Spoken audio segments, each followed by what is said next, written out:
میدان کربلا میں پہنچ کر امام علی مقام علیہ السلام عمر ابن سعد کو 3 شرائط پیش کرتے ہیں۔ پہلی شرط یہ تھی کہ میں جس طرف سے آیا ہوں مجھے اسی طرف جانے دو، میں گوشہ نشین ہو کر اللہ اللہ کرتا رہوں گا۔ اگر یہ منظور نہ ہو تو مجھے کسی سرحد کی طرف جانے دو، میں کفار سے جہاد کرتا ہوا شہید ہو جاؤں گا۔ اگر یہ بھی منظور نہ ہو تو مجھے یزید کے پاس جانے دو، میں اس کے پاس جا کر اپنا معاملہ اسی طرح طے کر لوں گا جس طرح میرے بھائی حضرت امام حسن علیہ السلام نے حضرت امیر معاویہ سے طے کیا تھا۔ عمر ابن سعد کہنے لگے، آپ کی شرائط تو معقول ہیں، لیکن افسوس کہ میں خود مختار نہیں ہوں، میں اپنی ذمہ داری پر کوئی جواب نہیں دے سکتا۔ اس مہم کی باغڈور ابن یزید کے ہاتھ میں ہے، میں آپ کی تمام شرائط اسے لکھ دیتا ہوں۔ تھوڑی دیر بعد عمر سعد وہاں سے رخصت ہو کر اپنے لشکر میں واپس پہنچا۔ اس نے امام حسین علیہ السلام کی شرائط لکھ کر ایک قاصد کے ہاتھ ابن زیاد کے پاس بھیجی۔ عمر سعد کو یہ یقین تھا کہ ابن زیاد امام حسین علیہ السلام کی شرائط میں سے کوئی نہ کوئی شرط ضرور مان لے گا، خصوصاً آخری شرط پر اسے قطعی یقین تھا کہ وہ مان لی جائے گی۔ اس کی کوشش بھی یہی تھی کہ کچھ تو خون نہ ہو اور مصلحت ہو جائے، اس لیے وہ امام حسین علیہ السلام کے پاس آنے لگا تھا۔ اس کے لشکری بھی قافلے میں آتے جاتے اور خود امام حسین علیہ السلام کے قافلے والے بھی عمر ابن سعد کے لشکر میں چلے جاتے اور لشکروں کے ساتھ مل کر نماز پڑھتے۔ چنانچہ اسی طرح کئی روز گزر گئے، یہاں تک کہ 8 محرم الحرام کو 22,000 کا لشکر جرال لے کر وہاں پہنچا۔ یہ لشکر چونکہ تعداد میں زیادہ تھا اس لیے قافلے کے قریب پہنچ کر مقام ہو گیا۔ اس لشکر کو اتنے قریب دیکھ کر امام حسین علیہ السلام نے اپنے قافلے کے گرد خندقیں کھدوائیں۔ یہ احتیاط اس لیے کی گئی تھی تاکہ رات کے وقت لشکری قافلے والوں پر حملہ نہ کر سکے۔ اس سے اگلے روز یعنی 9 محرم الحرام کو عصر کے وقت شمر بھی وہاں پہنچ گیا۔ ابن زیاد کا خط دیا۔ عمر ابن سعد خط پڑھ کر کہنے لگے، افسوس یہ تو بہت ہی برا ہوا۔ شمیر نے پوچھا، اب تمہارا کیا ارادہ ہے؟ عمر سعد نے جواب دیا، میں حکم کی تعمیل کروں گا۔ شمر نے کہا، اسی وقت تعمیل کرو، اور اگر انکار ہے تو لشکر کی کمان میرے حوالے کرو۔ عمر ابن سعد شمر کا منہ تکنے لگے۔ شمر نے تو مکانہ انداز میں کہا، کیا کہتے ہو؟ بتاؤ تمہارا ارادہ کیا ہے؟ عمر سعد نے کہا، میں اسی مہینے میں جنگ شروع کر دوں گا۔ شمر لائن نے کہا، اس مہینے میں نہیں بلکہ اس وقت شروع کر دو۔ عمر سعد نے جواب دیا، مجھے اس میں بھی کوئی عذر نہیں، میں اسی وقت حملہ کرتا ہوں۔ یہ کہتے ہی عمر ابن سعد نے لشکر کے تمام افسروں کے پاس حکم بھیج دیا کہ سب میدان میں نکل آئیں۔ اسی وقت جنگ ہوگی۔ اس سے پہلے لوگوں کو اطمینان تھا کہ صلح ہو جائے گی، اس لیے وہ بے فکر تھے، لیکن اس حکم نہگانی کو سن کر سب کو بڑا تعجب ہوا، مگر وہ ملازم تھے، حکم کی تعمیل فرض سمجھتے تھے، اس لیے تیار ہو کر نکل آئے۔ خود عمر ابن سعد بھی تیار ہو کر شمر بن کے حجاج اور وغیرہ کو ساتھ لے کر میدان میں آ گیا۔ حضرت امام حسین علیہ السلام اور ان کے ساتھی بھی سمجھ رہے تھے کہ جو شرائط انہوں نے پیش کی ہیں وہ ناقابل قبول نہیں ہے، ابن زیاد ضرور ان میں سے کوئی نہ کوئی شرط مان لے گا، اس لیے وہ مطمئن تھے۔ لیکن جب انہوں نے کوفیوں کو مسلح ہو کر میدان کا زار میں سب بستہ ہوئے دیکھا تو انہیں کمال حیرت ہوئی۔ حضرت امام حسین علیہ السلام نے حضرت غازی عباس علمدار رضی اللہ تعالیٰ عنہ کو 20 آدمیوں کے ہمراہ کوفیوں کی طرف بھیجا تاکہ وہ معلوم کرے کہ ان کا ارادہ کیا ہے، وہ کیوں صلح نہیں کر سکتے۔ چنانچہ حضرت غازی عباس علمدار نے عمر سعد کے پاس پہنچ کر پوچھا، آپ کس ارادے سے میدان جنگ میں نکلے ہیں؟ عمر سعد نے جواب دیا، لڑائی کے ارادے سے۔ حضرت غازی عباس علمدار رضی اللہ تعالیٰ عنہ کہنے لگے کہ ابن زیاد نے امام حسین علیہ السلام کی تینوں شرائط نامنظور کر دی؟ عمر سعد کہنے لگا، جی ہاں، دیکھ لو، یہ اس کا خط آیا ہے۔ حضرت غازی عباس نے خط دیکھ کر پڑھا۔ آپ نے فرمایا، ابھی ٹھہرو، میں اس کا تذکرہ امام علی مقام سے کروں۔ شمیر نے کہا، ہاں، ان سے کہہ دو کہ وہ بیعت کر لیں تو اچھا ہے، ورنہ یہ لشکر ان پر اور ان کے ساتھیوں پر ٹوٹ پڑے گا۔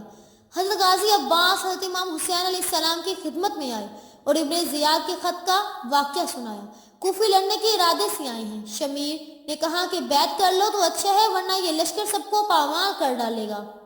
امام علی مقام علیہ السلام نے فرمایا، جو خدا کو منظور ہے وہی ہوگا۔ تم ابن سعد کے پاس جا کر کہو کہ یہ وقت لڑائی کا نہیں ہے، اب رات ہونے کو ہے، آج کی رات شب عاشورہ ہے، اس وقت لڑائی ٹھیک نہیں ہے، ہمیں آج کی رات کی مہلت دے دو۔ حضرت غازی عباس علمدار رضی اللہ تعالیٰ عنہ اپنے ساتھیوں کو لے کر عمر ابن سعد کے پاس پہنچے اور امام حسین علیہ السلام کا پیغام اسے سنا دیا۔ عمر سعد شمیر سے کچھ ایسا دب گیا تھا کہ اس نے اس کی طرف دیکھا۔ شمیر نے بگڑ کر کہا، میری طرف کیا دیکھ رہے ہو؟ میں کچھ نہیں جانتا، تم جو مناسب سمجھتے ہو وہ کرو۔ عمر ابن سعد نے حضرت غازی عباس سے کہا، افسوس میرے اختیار میں نہیں ہے۔ عمر بن حجاج نے کہا، تم کیسے مسلمان ہو کہ رسول اللہ صلی اللہ علیہ وسلم کے نواسے کو ایک رات کی بھی مہلت نہیں دے سکتے؟ کیس ابن شقیق نے کہا، حقیقت میں تو یہ بہت ہی نامناسب بات ہے، مولا ضرور مل جائے۔ اب شمیر کہنے لگا سب کا یہی خیال ہے تو مہلت دے دو۔ چنانچہ عمر بن سعد نے کہا کہ آج کی رات مہلت دے دی جائے گی۔ جب حضرت غازی عباس علمدار رضی اللہ تعالیٰ عنہ چلنے لگے تو شمیر نے انہیں روک کر کہا دیکھو تم میرے بھانجے ہو، میں تمہیں اور تمہارے تینوں بھائیوں کو ایمان دیتا ہوں، تم چاروں میرے پاس چلے آؤ۔ حضرت غازی عباس علمدار فرمانے لگے آپ کی اس مہربانی کا شکریہ، لیکن تم ہمیں تو ایمان دے دو گے اور رسول اللہ صلی اللہ علیہ وسلم کے نواسے کو ایمان نہیں دے سکتے؟ شمر نے کہا انہیں امان دینا میرے اختیار میں نہیں۔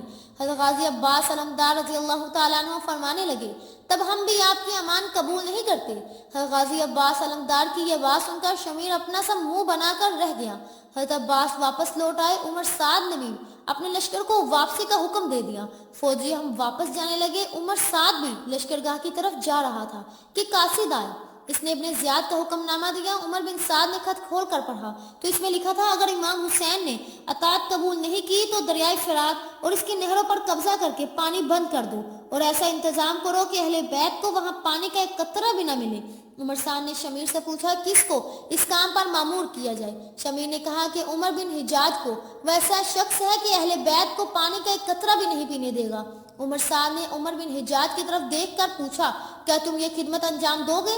عامر بن حجاج نے کہا کہ اگر انعام کی امید ہو تو ہر خدمت انجام دینے کو تیار ہوں۔ عمر سعد نے کہا صلح ضرور ملے گا، تم 500 سوار لے کر پانی پر قبضہ کر لو۔ چنانچہ اسی وقت عمر بن حجاج 500 سوار لے کر دریائے فرات پر پہنچا۔ اس نے دریا کے کنارے پر نہروں پر اپنے سپاہیوں کو متعین کر دیا کیونکہ اس سے پہلے پانی پر قبضہ نہیں ہوا تھا، اس لیے اہل بیت جن میں 2 مرتبہ ایک صبح اور ایک مغرب کی نماز پڑھ کر پانی لیا کرتے تھے، آج جب کہ وہ رات کو پانی لینے گئے تو پہرا تھا۔ صبح کا تمام پانی ختم ہو چکا تھا، جو تھوڑا بہت باقی بچا تھا وہ اس لیے گرا دیا گیا تھا کہ اب تازہ پانی بھر لیا جائے گا، لیکن جب پانی نہ ملا تو بڑی تکلیف اور پریشانی کا سامنا ہوا۔ اس کی اطلاع امام حسین علیہ السلام کو کی گئی تو آپ نے جواب میں فرمایا اس وقت صبر کرو، صبح دیکھی جائے گی، اب نماز تمیم کر کے پڑھ لو۔ لوگ صبر و شکر کر کے خاموش ہو گئے۔ بعض تاریخی کتابوں میں لکھا ہے کہ پانی کی بندش 7 محرم الحرام سے ہو گئی، جب بعض تاریخی کتابوں کے مطابق 9 محرم الحرام کی شام سے پانی بند تھا۔ وہاں پانی کے بغیر ایک ساتھ گزارنا بھی مشکل تھا۔ اس کے علاوہ ننھے بچے بھی ساتھ تھے۔ معصوم بچے پانی نہ ملنے سے اٹھ کر جاگ گئے۔ پانی نہ ملنے کی وجہ سے امام علی مقام کی بیویوں کو سخت اذیت پہنچی۔ شب عاشوراء کو امام حسین علیہ السلام نے جب اپنے ہمراہیوں کے ساتھ عشاء کی نماز پڑھی تو لوگوں نے کہا کہ ٹھہر جاؤ، مجھے کچھ کہنا ہے۔ سب لوگ نماز سے فارغ ہو کر وہاں ٹھہر گئے۔ امام علی مقام نے خطبہ دیتے ہوئے ارشاد فرمایا دشمنوں کی فوجیں کثرت سے چلی آ رہی ہیں اور کربلا کا میدان ان کی کثرت سے لبریز ہو گیا ہے۔ نہیں کہا جا سکتا کہ ابھی اور اس قدر فوجی آئیں گی۔ فوجیوں کا یہ اس قدر اجتماع ایک بڑی ذات پر کیا جا رہا ہے۔ دشمن میرے خون کے پیاسے ہیں، وہ میری جان لینا چاہتے ہیں، تو میرے ساتھ اپنی جانیں ہلاکت میں نہ ڈالو۔ میرے بچے یتیم ہونے والے ہیں، تم اپنے بچوں کو یتیم نہ کرو۔ دیکھو دشمن نے پانی بند کر دیا، وہ ہمیں پیاسا شہید کرنا چاہتا ہے۔ میں تمہیں خوشی سے اجازت دیتا ہوں کہ تم چلے جاؤ اور اہل بیت کو بھی اپنے ساتھ لے جاؤ۔ اہل حجاز سے میرا سلام کہنا، گنبد خضرا میں جا کر رسول اللہ صلی اللہ علیہ وسلم سے عرض کر دینا کہ میں نے راہ حق میں سر دے دیا۔ صبح جنگ ہوگی، شاید دن میں تجھے جانے کا موقع نہ ملے، اس لیے ابھی روانہ ہو جاؤ۔ امام علی مقام کی اس مختصر تقریر نے لوگوں کے دلوں پر بڑا اثر کیا۔ سب نے متفق ہو کر کہا کہ ہم آپ کے ساتھ آئے ہیں، جب تک زندگی ہے آپ کے ساتھ رہیں گے، آپ کے ساتھ ہو کر دشمنوں سے لڑیں گے۔ آپ حق پر ہیں اور حق کے لیے لڑ رہے ہیں، ہم بھی حق پر سر کٹا دیں گے۔ ہم پہ گوارا نہیں کر سکتے کہ رسول اللہ صلی اللہ علیہ وسلم کے نواسے کو تنہا چھوڑ کر جائیں۔ قیامت کے دن خدا اور اس کے رسول کو کیا منہ دکھائیں گے؟ جب تک ہم سب آپ پر قربان نہ ہو جائیں گے اس وقت تک آپ پر آنچ نہیں آنے دیں گے۔ امام علی مقام علیہ السلام نے فرمایا میرا خاندان تو شہید ہونے والا ہی ہے، تم اپنے خاندان کی فکر کرو۔ سب نے کہا کہ آپ کے خاندان سے ہمارے خاندان اچھے نہیں ہیں۔ جب رسول اللہ صلی اللہ علیہ وسلم کا باغ تاراج ہو رہا ہے تو ہمارے باغیچے کیوں باقی رہیں؟ امام علی مقام بار بار واپس چلے جانے کی ترغیب دے رہے تھے، لیکن وہ نہیں جاتے تھے بلکہ آپ پر اپنی جانب قربان کرنے کو تیار ہو رہے تھے۔